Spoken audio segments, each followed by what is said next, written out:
Hey guys, it's Vampire Mike from Sega CD Universe, and I wanted to do a quick video just talking about Castlevania Symphony of the Night.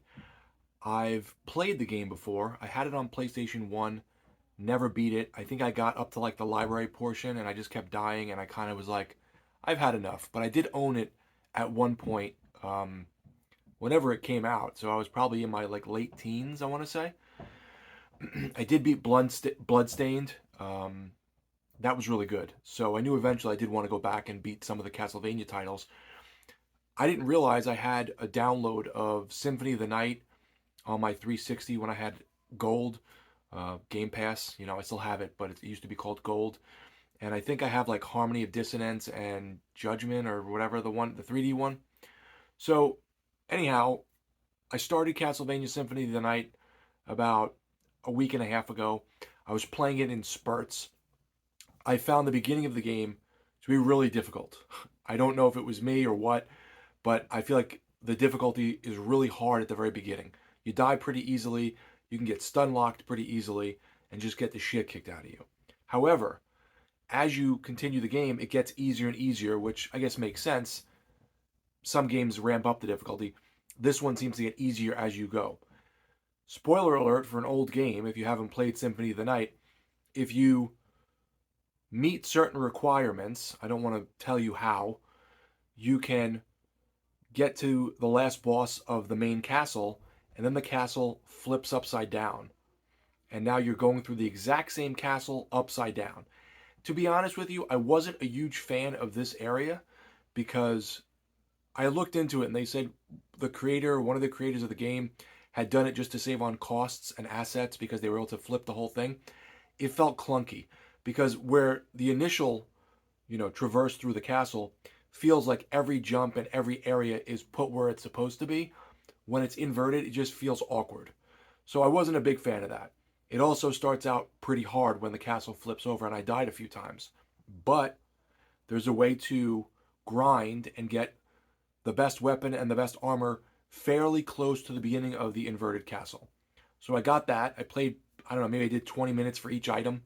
Got the best armor, got the best weapon, leveled up to like level 65. I think level 99 is the max. And once you get those two items, you can practically walk through the game spamming your hit, and the sword like goes crazy and you just kill things in one or two hits. Dracula might have cost me 10 to 12 hits and I beat the game.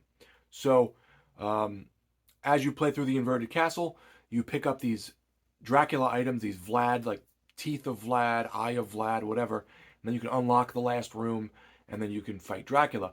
The story was kind of cool. The voice acting is a little cheesy compared to modern standards, but it's got that charm to it, sort of like Resident Evil did with the voice acting being a little goofy. I think the artwork and the sprites and all that are phenomenal. The game's really fun. Symphony of the Night is what I was going to say. Symphony of the Night, most people say, is the best Castlevania. Some people say Super Castlevania. Um, I don't really have much to compare it to. I think I played Castlevania 1 as a kid on NES. It was really hard. I didn't get very far. I may have played a little bit of 2 as a kid from the rental store, but I don't remember. You're talking over 35 years ago now, or 30 years ago now.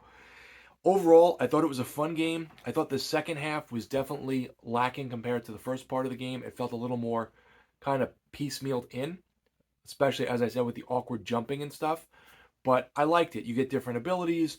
You can level up your guy and get different weapons and shields and items you can equip. It's fun. The game was 10 hours for me, so it wasn't absurdly long, but it was a good amount of time.